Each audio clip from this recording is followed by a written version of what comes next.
man, kumusta man, minyo na. Ang minyo na gani, nakasal na. Pasabot na ako ron sa inyo, puyo-puyo na mo. And then, allow me to remind you, dito mo masakitan. Sex, hindi na ito bisayaon ha kay mabastos. Sex is a gift from God for married couples only. For married couples only. Di man mo minyo, ano nag-imo man. See? Yung masakitan, nagsultidaan ko ha, basta di ko niya pakanon. Nagitsin mo? Nagitsin mo? Basta di mo manghatag ha. Hindi akong buwan yung explanation, hindot kayo ni, hindi mo manghatag. Wala ko kong pabayad ninyo, pero paabot na po kung manghatag mo. Ha? Ako balikon, mga dalaga, mga ulitaw, kaya palimot sa aking resulti. Sex is for married couples only. Ako din pa yung mga sa inyo duha ha. Tanawa, nindot punta nga na inyo litson karon, kasal mo na ako, bunyagan na nanak, di kasal ha. Diba? Package ba? Sayang litson, kasal ang litson, bunyag litson. Okay? So, itudloan mo na ako mga teknik. Ta, yung sara, bantay mo sunod tuig na napoy pabunyagan ninyo ang may kasal. Latuson na mo karon. Ako raw na reminder. Pero kung masakitan mo, inyo na nakahala mo na.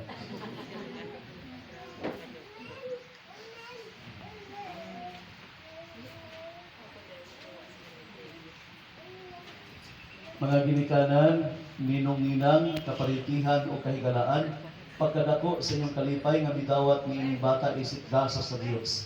Si Zacary o si Zevie, gasa sa Diyos. English ana gift. Kung maghatag mo o gift sa ako nang ginaampingan. Amping ni si Zevie o si Zacary kay gasa gikan sa Ginoo. Ha?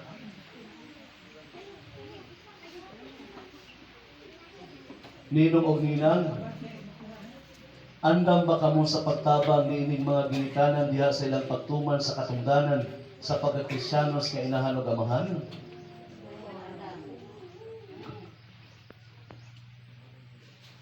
Layo pa ang misa sa mahalika. Magtisting kong ninong karon kung kabalo ba mag-ampo. Ninong, ikaw nakapula. Uy! Ihatag ko ng microphone. Tistingan ra. Ninong-ninong ka mo karon, saktan mo ron, magkahawit ko. Nandito lagi sa paligid, pahawit. Kay nagpalayo, ka nagpalayo. Kaya kita mo tala. Wala, ang pua ang nagatuo ako. Sino?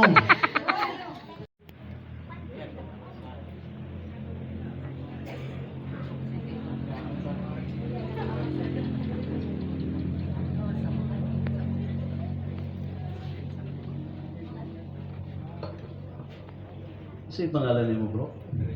Ray? Kamusta ka gibunyagan, Ray?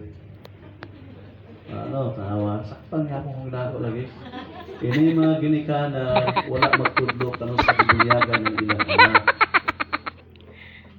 Ako, nadiskubrihan ako pagsulod na sa seminaryo. Kay nangayo na og baptismal certificate record ang seminaryo. Busa ako ni adto sa simbahan. So I was baptized March 12, 1978. Today is January 15. Next year, i-celebrate ang ilang bunyag, January 15. Pagpasalamat sa Ginoo. Ha? Ikalimot at tudloy po sila. O ikaw rin, tudloan mo ha? Iwa ka tudloy sa mong ginikanan ba? Patay. Ikaw, kaso mo kaginyagan? O, tanawa. Tudlo ka, ikaw ha? Ikaw punay ha? Diba? Panguha ka muna yung baptismal record. Importante nga, no? Kuha ang akong message. Our baptism is our real birthday. Ang atong bunyag, mga atong tinuod, ng pagkatao, nga nahimo kitang anak sa Ginoo. But we never celebrated, no? Wala na itong isaulog pa. Ang paggawas na sa taguanggan sa inahan mo ay atong isaulog. Pero ang pagkaanak nato sa Ginoo, wala. Okay? So, hinapin. Palihog malindog ang tanan. paglimosyon ng mga pangutana. Isalikoy ba ninyo ang sala aron mabuhi kamo diha sa kagawasan sa mga anak sa Dios? Isalikwan. Isalikoy ba ninyo ang mga pagdangis sa dautan ug ang pagpaulipon sa sala? Isalikwan.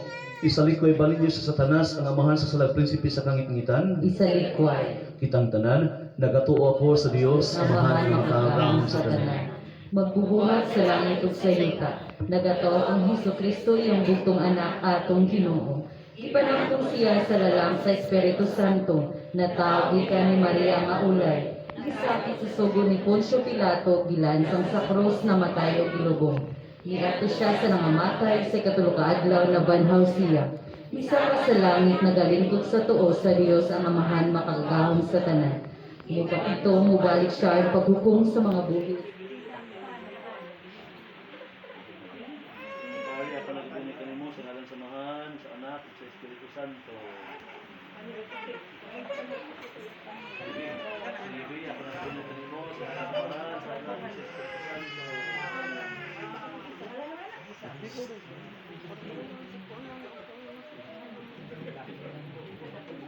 Kabong naa sa lingkuranan, pwede ka mong manglingkod. Ang makagagahong mga Diyos Amahan sa atong Ginoong Hesukristo, nagluwas.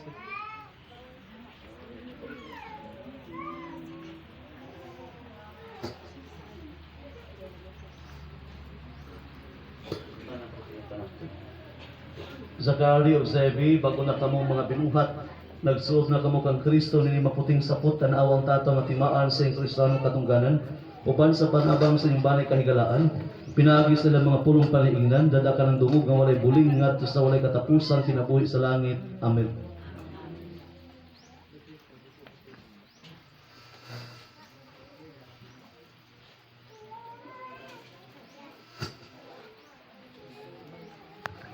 Dili na ninyo walaon ng puti nga panapton. Hantod sila magdagko, maminyo ba na sila o mapari? Nagsimbolo na siya sa kaputli, kahinlo ni Kristo nga ilang nadawat karong adlaw. Palihog pakisinti na sa inyong kandila, dili atubangan sa altar.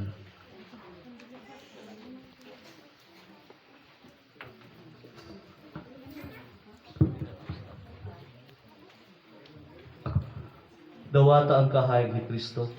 Mga ginikanan ni ninong, kining kahayag itugyan kaninyo mamping nga magsiga kanunay. Kining inyong anak gihayagan na ni Kristo, kinahanglan nga maglakaw sila kanunay nga mga anak sa kahayag. Padilaabon ta nila kanunay ang siga sa pagtuo diha sa ilang kasing-kasing. Sa pagbalik sa Ginoo, musugat unta sila kaniya uban sa tanang mga santo sa gingharian sa langit. Amen. Ayaw sindihi panahon sa burnout. Ha? Ang kandila. Next year, January 15. Anniversary sa ilang bunyag, ha? Ayaw gid kalimot. Dali mo makalimot pa. Ha? Sa inyo na punta, inyo nang ampinan. Palihog manindog ang tanan. Mga igsuon, atong sugaton sa makusugang palakpak ang atong mga bagong nahimong mga Kristiyanos. Congratulations, ha? God bless you. Pwede nang palungon ang kandila, balik ka mo sa lingkuranan. O magpabilin kita sa pagtindog alang sa aton mga pangamuyo sa matapag-ampo ang aton itubag. Senyor Santo Niño,